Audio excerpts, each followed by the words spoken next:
Всем привет, дорогие друзья! Добро пожаловать на мой канал! Сегодня покажу вам простой и вкусный рецепт приготовления котлет из кальмаров.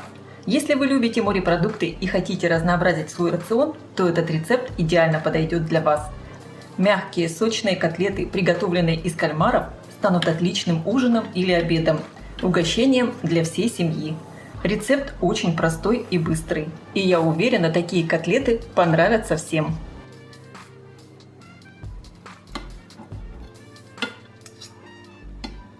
Для рецепта мне понадобится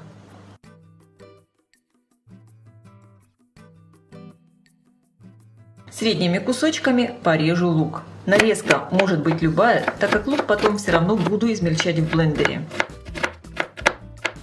Я поставила разогреваться сковородку. Наливаю небольшое количество растительного масла. Отправляю обжариваться лук до красивого золотистого цвета. Именно жареный лук сделает эти котлеты более нежными и мягкими.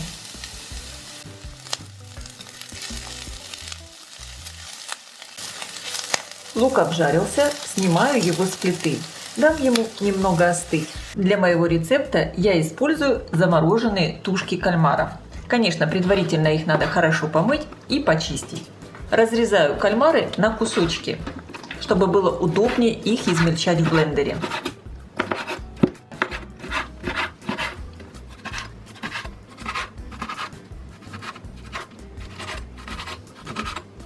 Если у вас блендер небольшого размера, можно измельчать за несколько раз.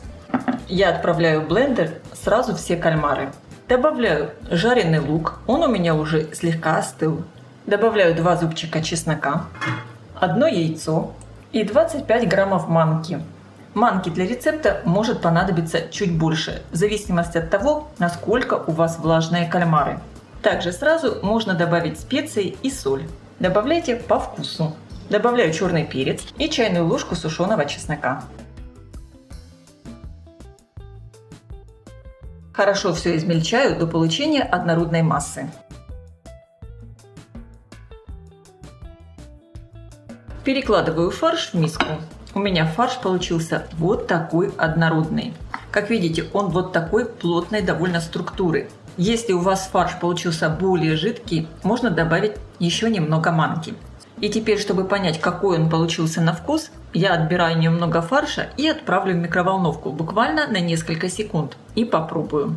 Если надо будет, добавлю соль или другие специи. И сейчас я его оставлю постоять еще буквально на 10 минут. Тогда фарш будет намного вкуснее. Ставлю разогреваться сковородку, наливаю растительное масло.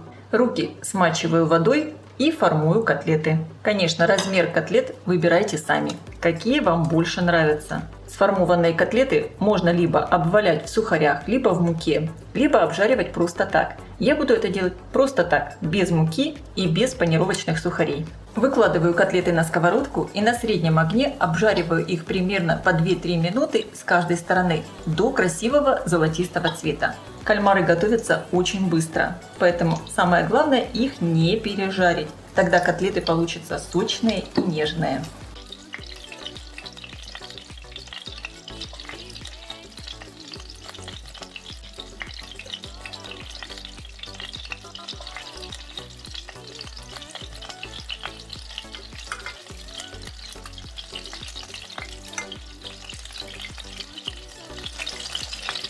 Первая партия котлет готова. Снимаю их на тарелку.